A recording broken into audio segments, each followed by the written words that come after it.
Hare Krishna, everybody, and welcome to the Sriman Narayaneeyam sessions. So, today let's do chapter 32 of the Sriman Narayaneeyam, which talks about the Matsyavatara or the fish incarnation of the Lord. Now, this chapter is a summary of Canto 8, chapter 24 of the Srimad Bhagavatam. All right. So, now let's get started. We'll read the first shloka of this chapter, the first verse, and get started.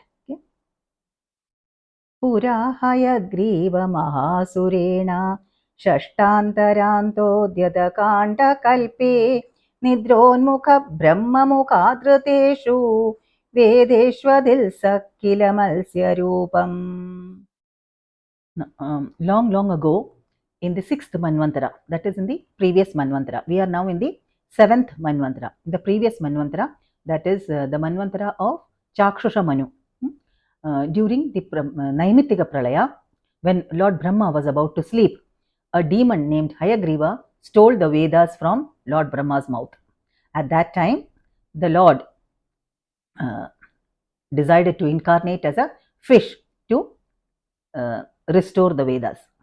Okay, and now what is a Manvantara? A Manvantara is the period of one Manu. Okay, we are now in the 7th Manvantara, and the current Manu is Vaivasvata Manu. The previous Manu was Chakshusha Manu, and the next Manu, that is during the 8th Manvantara, it will be Savarni Manu, during whose period Bali Maharaja will become Indra, the king of the heavenly planets. We saw that in the last session, and we know that all these are just temporary posts. They have to step down when their period is over, and somebody else will take their place, just like our cabinet of ministers. Okay, and Naimittika Pralaya is the night of Brahma.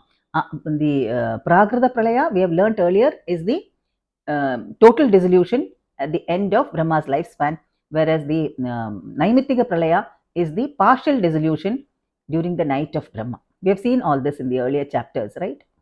Okay, now sage Satyavrata once, when he was offering oblations of water into the in the river Kritamala, sage Satyavrata was the king of Dramila Desha.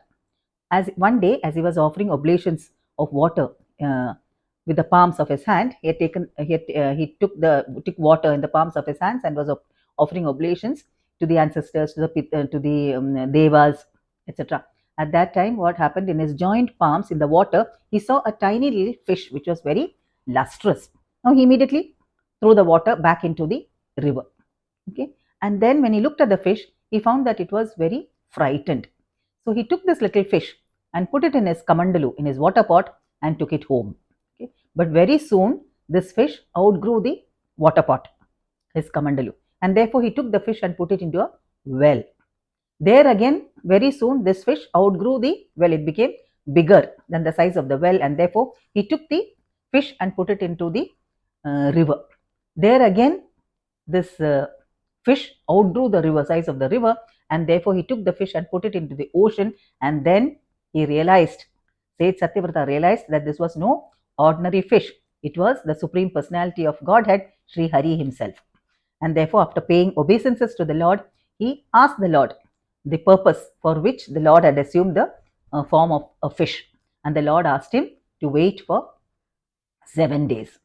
Okay, and when the day mentioned by the Lord arrived, there was a heavy downpour of rain, and the whole earth was engulfed in water.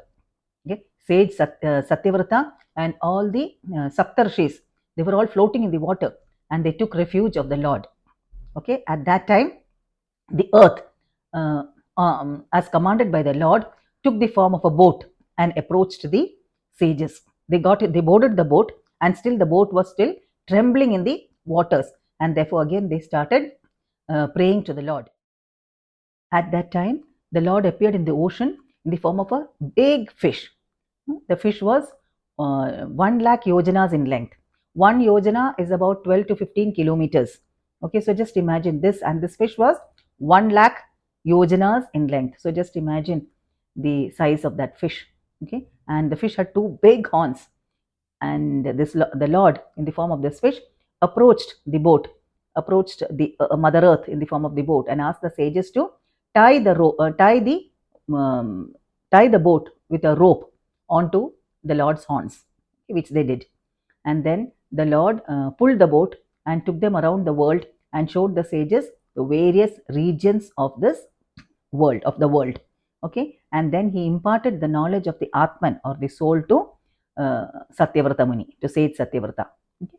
And then at the end of the pralaya, at the end of the floods, when the flood was over, when the rain stopped, the Lord installed the 7 sages, the Saptarishis, back in their original places, and he installed sage Satyavrata as Vaivasvata Manu for the next Manvantara. That is our Manu, our Vaivasvata Manu was King Satyavrata, sage Satyavrata in the previous Manvantara. So he installed sage Satyavrata as the next Manu, as Vaivasvata Manu.